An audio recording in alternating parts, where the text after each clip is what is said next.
The Ural Mountains, a majestic range that forms a natural border where Europe meets Asia, are a place of wild, untamed beauty, a landscape sculpted by time and the elements.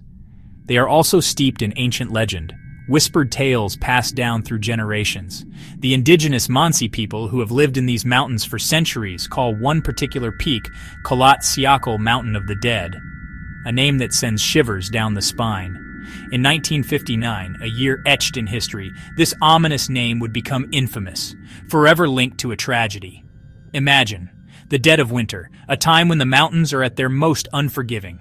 The Soviet Union locked in secrecy, a nation shrouded in mystery and suspicion, the wind howling like a banshee across endless snow, a symphony of the cold. Into this frozen, desolate wilderness, 9 experienced hikers ventured, a team of skilled adventurers ready to test their limits, seeking adventure, pushing the boundaries of human endurance. They had no idea, not even the slightest inkling, they were walking into a mystery, a labyrinth of unanswered questions that would haunt the world for decades, a chilling enigma that continues to baffle investigators and enthusiasts alike. This isn't just a story, not just a simple recounting of events, of a hiking trip gone wrong, a misadventure in the snow. It's a puzzle with pieces that don't fit, a perplexing conundrum, a desperate flight from an unseen terror, a frantic escape from something unknown. What could make seasoned explorers, individuals accustomed to the harsh realities of the wilderness, abandon their tent, their only shelter against the brutal cold, and run into a blizzard, a blinding storm of snow and ice, some barefoot, a detail that defies logic and reason? The Mountain of the Dead was about to claim new victims, adding another layer of darkness to its already grim reputation, and in doing so, create one of the most enduring, perplexing, and debated unsolved mysteries, a riddle wrapped in an enigma of the 20th century. A case that continues to fascinate and frustrate in equal measure. The Dyatlov Pass incident. The name itself evokes a sense of unease, a journey into the unknown, a descent into the heart of a baffling mystery, with clues that point in every direction, leading to countless theories and speculations. We'll peel back the layers, carefully examining each piece of the puzzle, examine the evidence, scrutinizing every detail, no matter how small or insignificant it may seem, and explore the theories from the plausible to the outlandish.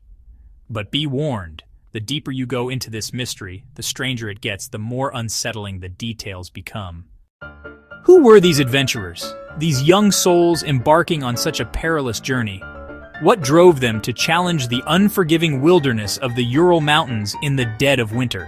They were students and graduates from the prestigious Ural Polytechnical Institute, a breeding ground for the Soviet Union's brightest minds and most daring spirits. This institute fostered a culture of exploration and pushing boundaries, shaping these individuals into the adventurers they were about to become. They were tough, smart, and experienced, seasoned in the art of survival, and well-versed in the challenges of the great outdoors. Their backpacks were filled with more than just supplies. They carried dreams, ambitions, and a thirst for the unknown. All were Grade 2 certified hikers, a testament to their skills and dedication. This certification marked them as capable and knowledgeable, ready to face the trials that lay ahead. But they weren't content with just being certified. They were aiming for the highest Soviet certification, a mark of true mastery in mountaineering, and a symbol of national pride. This expedition was their chance to prove their mettle and etch their names into the annals of Soviet adventure. Igor Dyatlov, a 23-year-old with a sharp mind and unwavering determination, was their meticulous leader. He was the architect of this ambitious expedition, the one who charted their course and inspired his team to reach for the summit. The group included Zenaida Kolmogorova, a strong and resourceful young woman, known for her resilience and unwavering spirit. Lyudmila Dubinina, another formidable member, possessed a deep love for the mountains and an unyielding determination to conquer them. And Yuri Yudin, the 10th member, a man whose fate would be forever intertwined with the Dyatlov Pass incident, who would become the sole survivor, unknowingly spared from the tragedy that awaited his companions. The rest, Rustem Slobodin, Yuri Doroshenko, each bringing their unique skills and personalities to the group, forging a bond that would be tested in the harshest of conditions. Georgy Krivonishenko, Nicholas Thibault Brignol, adding their expertise and camaraderie to the already strong team dynamic. And Alexander Kolovatov were equally skilled, forming a cohesive unit ready to tackle the challenges ahead. Their mission, a grueling 300-kilometer trek, a test of endurance and resilience that would push them to their limits. Through the unforgiving terrain of the northern Urals, a landscape of stark beauty and hidden dangers. Ending with an ascent of Otorten, a peak that loomed large in their imaginations, a symbol of their ambition and a challenge to their skills. Otorten, a name whispered with respect and perhaps a hint of fear, Mansi for don't go there. Spirits were high, fueled by youthful enthusiasm and the thrill of adventure. Their optimism shines through in their diaries and photos, capturing moments of laughter, camaraderie, and unwavering determination. But on January 28th, a turning point in their journey, Yuri Udin, weakened by illness, made the difficult decision to turn back, a choice that would unknowingly alter the course of his life and the fate of his friends. A decision that saved his life, while unknowingly sending his companions further into the heart of danger. The remaining 9 pressed on, their determination unwavering, their eyes fixed on the distant peak. Little did they know, the mountain held secrets and dangers far beyond their comprehension, unaware of what awaited them in the days to come. As Udin watched his friends disappear into the swirling snow, a sense of unease settled upon him, a premonition of the tragedy that was about to unfold. He had no idea he was witnessing the start of a legend, a mystery that would captivate and confound generations to come. The band of 10 was now 9, their ranks diminished, but their resolve seemingly unbroken. Heading deeper into the unknown, venturing further into the heart of the Ural wilderness, where the line between reality and mystery began to blur. Their journey would soon become a mystery for the ages, a puzzle that would challenge investigators, historians, and armchair detectives for decades to come. The last photos show them smiling, their faces filled with hope and anticipation, unaware of their impending fate, oblivious to the darkness that lurked just beyond the horizon. The stage was set for disaster, the pieces were in place, and the curtain was about to rise on one of the most enduring mysteries of the 20th century. The plan was simple after summiting Otorten. Dyatlov would send a telegram by February 12th. But the days passed. No word. At first, no one panicked. Delays were common. But as silence stretched into a week, anxiety grew. Dyatlov was known for punctuality. This was out of character. Families pressed authorities for action. By February 20th, search parties of students, teachers, and eventually the army and police scoured the wilderness. The area was vast, buried in snow, and for days, nothing was found. Then, on February 26th, a search pilot spotted something on the eastern slope of Kolatsiakal, the campsite. A collapsed tent, half buried in snow, flapping in the wind. The location was odd. Far from shelter, exposed to the elements. Why camp here? As rescuers approached, they realized something was terribly wrong. The real mystery was just beginning. The searchers braced themselves for what they might find. The tent was slashed open from the inside. The hikers had cut their way out, fleeing into the brutal cold. Inside, their gear was left behind. Boots, coats, even food laid out for dinner. No sign of robbery, just sudden, inexplicable panic. Outside, footprints led away. Some barefoot, some in socks, calmly walking into the night. In minus 30 degrees, this was a death sentence. No evidence of a struggle, no other tracks, just the hikers, leaving their only shelter. The footprints vanished under the snow about 500 meters down the slope. Why walk, not run? Why leave so calmly after such a frantic escape? The contradictions were baffling. The camp raised more questions than answers. Where were the hikers? The searchers followed the tracks into the forest, dreading what they'd find. The search party meticulously combed the area, their eyes scanning the stark white landscape for any sign of the missing hikers. Near a Siberian pine, a chilling discovery awaited them. They found the remnants of a small fire, a desperate attempt to ward off the biting cold. And nearby, a sight that would forever haunt them, the bodies of Doroshenko and Krivonishenko. The two men were stripped to their underwear, a horrifying indication of the extremity of their situation. Their hands and feet showed signs of severe burns, likely from their proximity to the fire, a desperate attempt to stay alive in the face of encroaching hypothermia. As the searchers surveyed the scene, they noticed something peculiar about the surrounding trees. The pine's branches were broken high up, well beyond the reach of anyone standing on the ground. It appeared as if someone, in a moment of desperation or panic, had tried to climb it, perhaps seeking a vantage point or trying to escape something unseen. The grim discoveries didn't end there.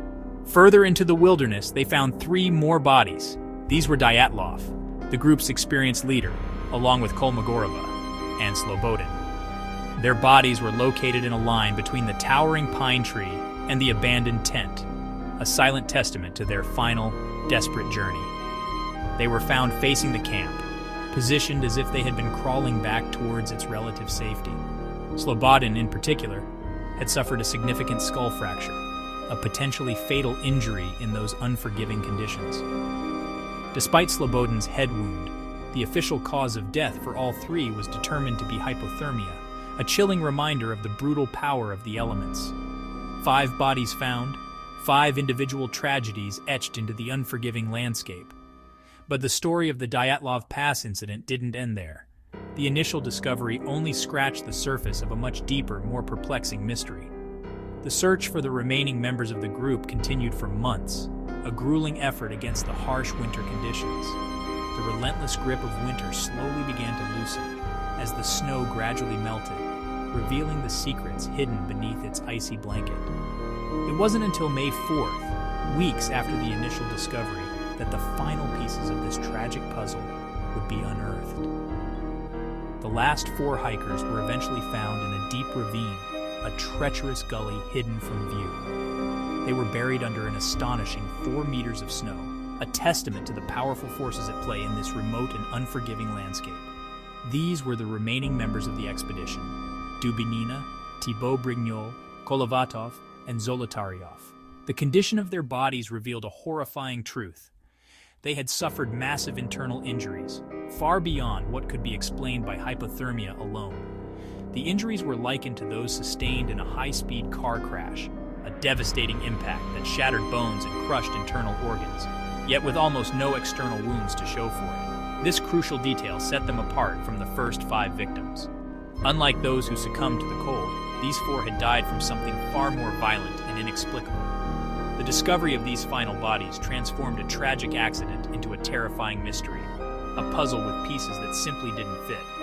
What force, what unimaginable event could have inflicted such catastrophic damage on these experienced hikers? As investigators delved deeper, the answers they uncovered only got stranger, leading them down a path of speculation and intrigue that continues to this day. The last 4 hikers' injuries baffled examiners: crushed chests and skulls, but little external damage. The force required was immense, beyond human strength. Dubinina was missing her tongue and eyes, Zolotaryov his eyes. Officially, animals were blamed, but the specifics fueled darker theories. Radiation was found on some clothing, its source unknown. During the search, locals reported strange orange orbs in the sky. Lead investigator Lev Ivanov was ordered to close the case, but later admitted he believed the lights were connected. The combination of injuries, missing parts, radiation, and UFO sightings created a perfect storm of mystery. Theories abound. Avalanche. A slab of snow crushes the tent, forcing a panicked escape. But the evidence is shaky. Katabatic wind hurricane force air drives them out, possibly causing panic or even hallucinations. Military test secret weapons, parachute mines, or radiation, explaining the injuries and secrecy. Infrasound low-frequency noise induces terror and confusion. Some suggest a Yeti or cryptid, others point to UFOs and the orange orbs. Each theory explains some clues, but none fit all the facts. The puzzle remains unsolved. The more you look, the stranger it gets. The Dyatlov Pass incident resists every explanation.